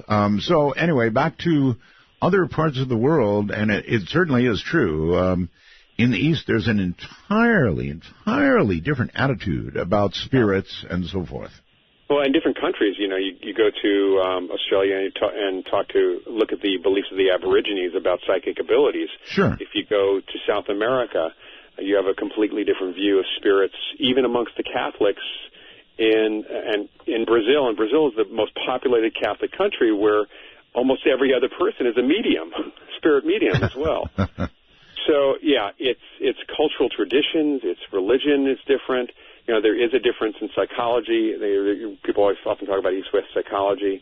There's a difference in history, and we tend to be a little bit more on the strict, probably since the 19th century, the Industrial Revolution, the strict materialist reductionist belief system, which is fortunately getting hammered away by some people. Well, why such differences? I guess just cultural differences, right? Yeah, there are cultural differences. There's a long history in parts of the world for the way that they believe in certain things. Mm-hmm. Well, certainly far more acceptance in the East than here in the West, and I guess it's just pretty much religion-based. I don't know. Anne, you're on the air on Skype. Hi. Hi. I was calling about something that you had said about the early on the broadcast about people remembering and not being able to remember their near-death experiences. Right. And I wanted to throw in there was a drug called Versed that is given to most surgery patients, and I wondered how many people actually had near-death experiences and didn't remember it because they were given that drug. That's an interesting question. I don't know of any research on that. The drug itself doesn't sound familiar to me, but that's something that would be very interesting to look into. Of course, people have near-death experiences also when they're in crisis outside the hospital too. And then some people they're declared dead by paramedics or other folks. Of course, they're not checking their brain activity at that point, but they certainly coded in other ways, and they don't have the near-death experience when they're resuscitated. So it's not. It may be related to the drug, and it may not be. But it'd be interesting to look into that, certainly. All right. Well, thank you very much. Anything else, Ann? No, that was it. Thank you. All right. Thank you very much. Okay, let me bring up a subject with you that you may or may not wish to talk about, and that is drugs.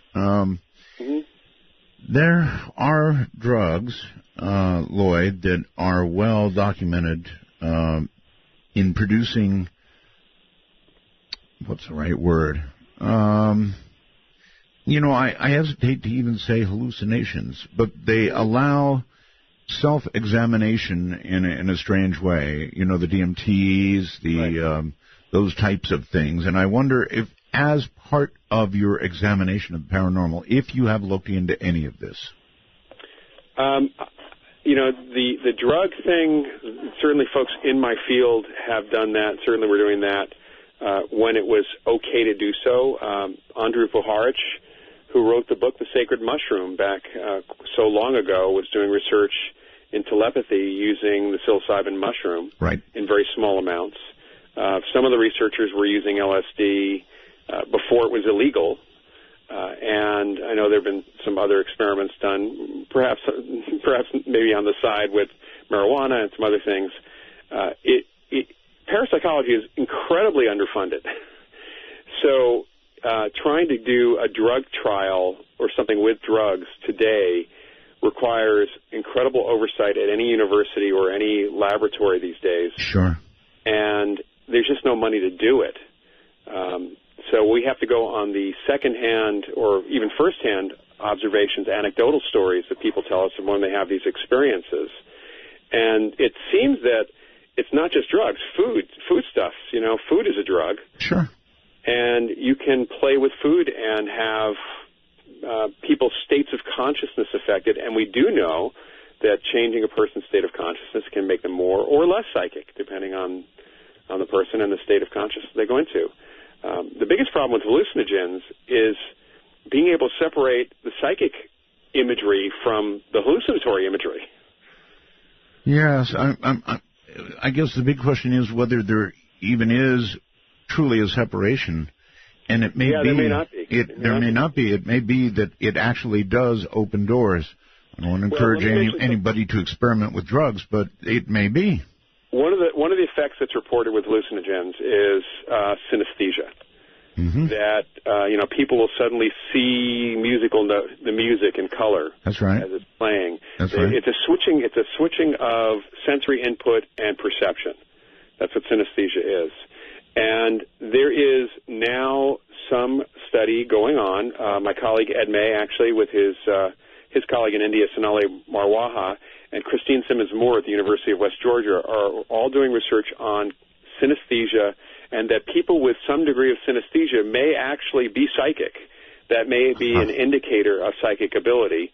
As it turns out, Joe McMoneagle, who was viewer number 1 for the Stargate program, for the U.S. Army remote viewing program, and Angela Ford, who wasn't designated as number 2, but was one of the better viewers, are both synesthetes. They both have some degree of synesthesia. About 4% of the population has synesthesia to some degree or another. And right now there's some plan to get some research money to look into this question and also to do some genetic testing on the people who have shown that they have these abilities and see if you can identify genetically the synesthesia connection to this too. By the way, Joe McMoneagle, I don't know if you know this or not. I'm sure you very well must, but he had an NDE. He definitely flatlined, and oh, what a story. Yeah. What a story he tells. Well, his story is actually in ESP Wars, because Joe is one of our major contributors to the book, as it happens. And so his full story of his NDEs, he actually had a couple of them, are in this book. And I'm in contact with Joe every now and then. Of course, Ed May is in touch with him and still does research with him. They still do remote viewing research. Well, we were doing a show on remote viewing, and we somehow stumbled into the NDE that he had, and he began to tell that story, and oh my God, that amazing, was some serious NDE. Yes, Yeah. Very. Yeah. And I only got part of it. I need to get him back, and I need to hear that story in detail because it's really something. Yeah, it is. It's an amazing story, and again, you'll find it. You've got a copy of the book, Art, so it's in there. There you go. Yeah. All right. Hold tight right where you are. We've got our last break coming up, and then we will continue to take your calls. You still can get a call in.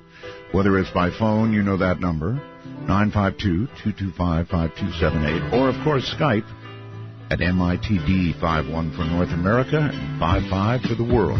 I'm Art Bell, Midnight in the Desert, just rocking away.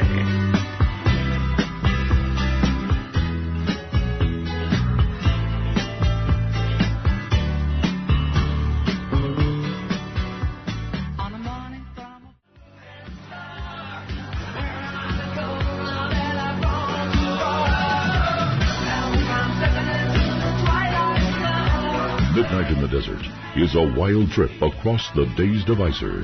Get your ticket to ride by calling 1-952-CALL-ART. That's 1-952-225-5278. We definitely take you across the days divisor. Loyd Auerbach is my guest, and what a program this has been. We've been all over the place, and here we go again. From Tim through the wormhole. Tim says, Art, what's the chance that a shadow person may be a remote viewer? I had heard this is a possibility. God, that's awful to even imagine for me. Could a shadow person,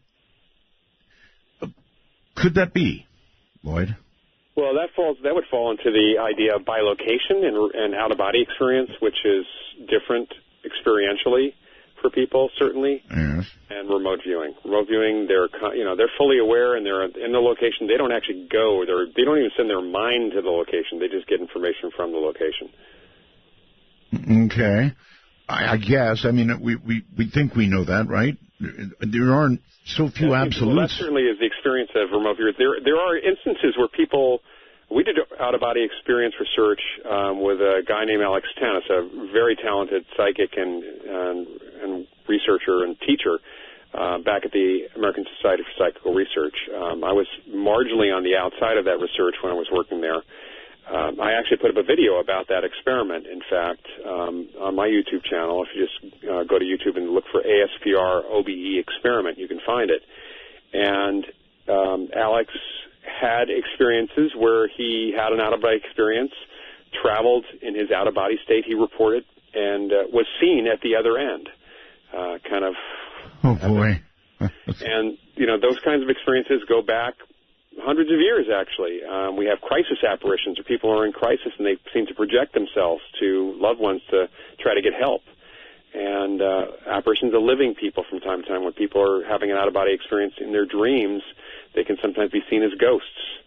So it's possible that some of the shadow people, I wouldn't say remote viewers, but there might be somebody. That's disturbing to me.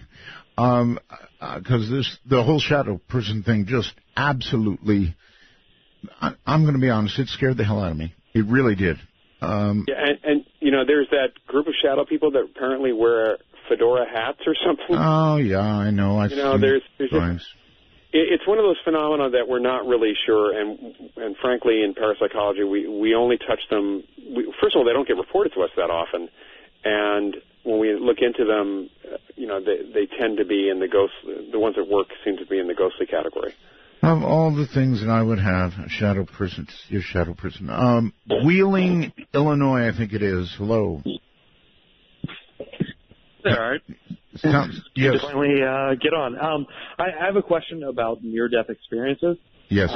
I've always been fascinated by this, but my problem with it, and truly believing it is, if we do believe that there is a God, and I do myself, I'm a believer, Art, why would he show us a glimpse of the afterlife, and why would he show some people a glimpse of the afterlife and not others? Thanks. Yeah, you're welcome. It's a heck of a good question, Loyd. God's supposed to be unknowable, so I couldn't answer that question. Well done. Because that's a tough question. I mean, if you... how we're human. If there is a God, who are we to presume we know the mind of God? Well done. I have no response to that. Yeah, I just, that's... But really, it is a pretty good question. Some people have these experiences, and then other people, nothing. I would hate to think that the person who sent the wormhole message is correct. Well, some people die on the operating table. They do. So we don't know whether they may have had those experiences. The people who do have these near-death experiences sometimes say that there's a person there. And there have been cross-cultural studies, by the way. Some people meet relatives, some people meet religious figures, and it's based on the religion that you are. So in a cross-cultural study done by Carlos Osis and Earl Under Haraldson years ago, looking at Christians in the U.S. with near-death experiences and Hindus in India, the Christians tended to see either relatives or saints or Jesus or Christian figures. The Hindus saw Hindu gods. Mm-hmm. So what's going on there? I have no idea. That's an honest answer. All right, up to Bozeman, Montana. Hello. Hi, Art. Wow, I actually managed to get you. You did? Many Roswells, so many. I've been listening to you since I was 5 years old back in the 80s. And you're 80 now, right? Yeah, yes, that's it. Yeah, I'm kidding. I'm really glad that you're back on the air. Thank you. 100%. Thank you. Lloyd, I was wondering what your thoughts on the possibility of all this PK activity being quantum in nature, just thinking about quantum entanglement and quantum physics. Anything that you're close to, you might be able to affect with your mind just due to the very nature of particles. Well, if we want to speculate from a science fiction perspective, we could possibly scale it up from the quantum level to the macro level. The biggest problem we've got is this scaling up. A big thing moves. Now, of course, that big thing, a chair or even a ball, is made up of quantum particles, and we might affect them. We'd have to affect them all, I guess, and maybe even affect gravity. Maybe we're affecting gravity. Yeah. So just, thinking about at some point if you'd be able to find way to look at particles, that people move particles, because that much had to be easier than, moving bigger things. Good point.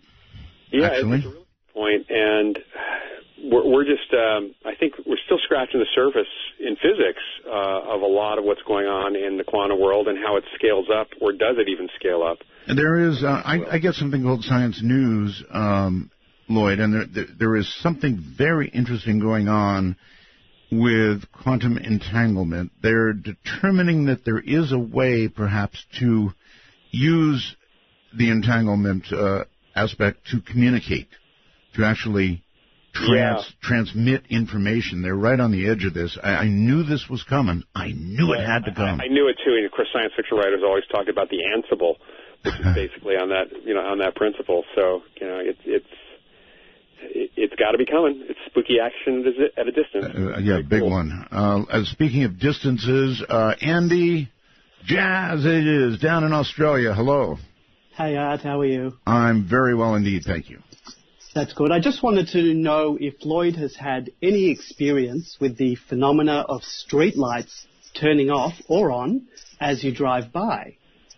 Is this a phenomena, or is it just a case of you only noticing the few times that it does happen and not probably the million times that it doesn't? Similar to the 1111 phenomena. Right. Also known as streetlight interference, or SLI, for folks in my field. Well, we'd have to take each individual streetlight incident separately, because some streetlights do have photoelectric cells that, when a light beam hits them as if it's the sun hitting them, they can turn off. So a car driving by can reflect off something and can cause that to snap off. But that said, I've seen a few people, we've had a few people over the years who have said that they could turn off streetlights, and walking by on a quiet street, as they walk by the streetlights turned out. So that was pretty cool to see that happen. And of course, then you do have times that streetlights do cycle on and off. So it may just be that some of the streetlights that were even turning off for this guy could have been because of the cycle that was happening. But he seemed to be able to actually, his presence seemed to affect things in that way. Okay. Great. Thank you. Great show, guys. Thank you, Jazz. Take care. I should mention, Art, I'm trained as a magician and mentalist also. Really? So it's kind of my parallel career, and it's served me really well, not because I think people are typically lying or faking, but because we do perceive things in unusual, mysterious ways, and that's how magicians and mentalists can make people think things are happening. And so when we do investigations of people's experiences outside the laboratory where it's not controlled, we always have to look for alternative explanations, and sometimes you find multiple alternative explanations, and until you can rule them out, you don't really have psychic things happening. Okay, let's try George out there somewhere. George, where are you? I'm about 40 kilometers north of Hamburg, Germany. Wow, okay. Little farming village. All righty. I had an experience at 5 years old. I'm an American, by the way. I had my tonsils taken out. Oh, yes. And I always had a problem as a kid of sleeping or going to sleep easily.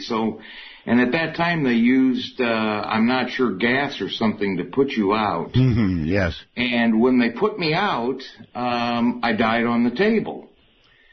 And I didn't find this out until years later from my mother, that I had actually, and it was just for a very short time, like 20, 30 seconds.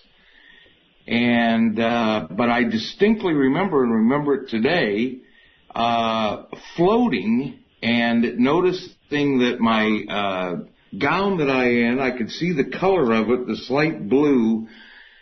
Rather than seeing a bright light or a tunnel, I had like an illuminated screen in front of me. Wow. And I'm floating, and the screen was white, everything else around me was kind of a gray, and I could hear them talking.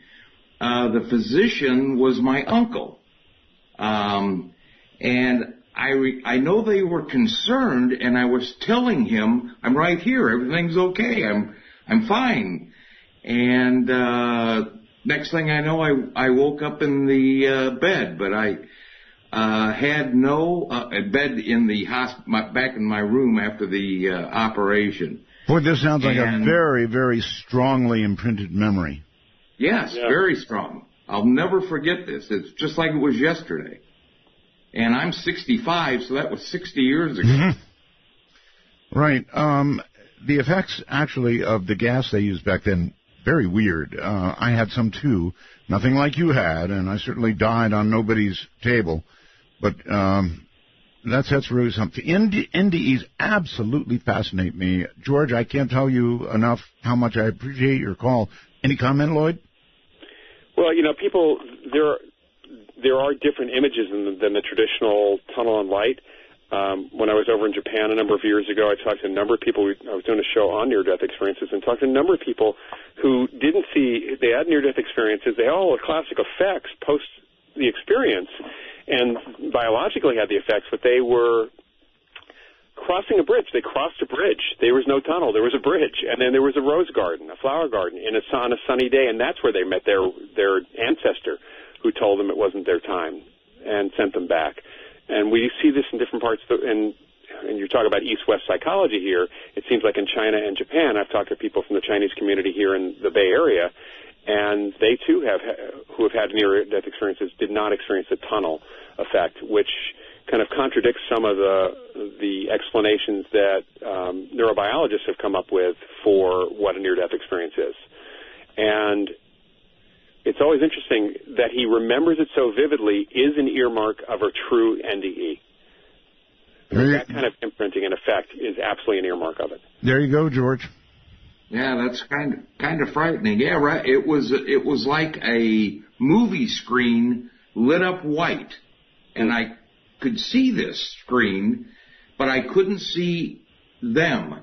And I had no one come and tell me that it wasn't my time to go. I don't think I realized that I was dead. Maybe you weren't gone long enough for that. I really appreciate the call, George, all the way from Germany.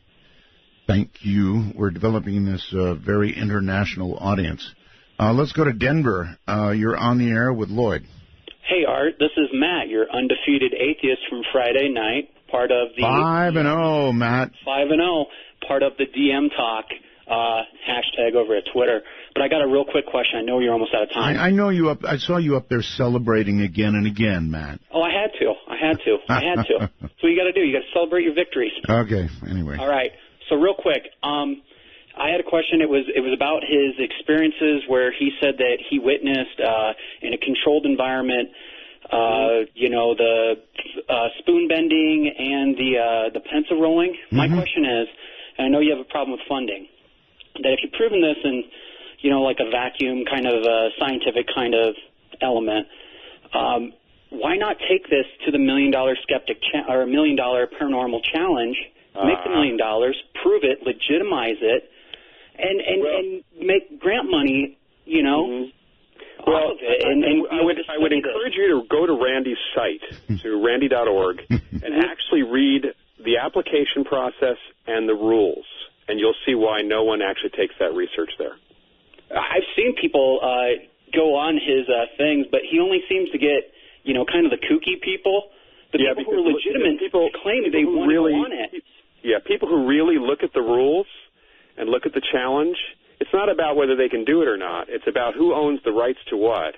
It gives up patent rights or your... There's so many things. First of all, there's a lot of hurdles because, and frankly, it's not going to be set up fairly. The test itself may be fair, the controls, but people who have gone through or gotten up to that, there have been enough changes and tweaks to the challenge over the years.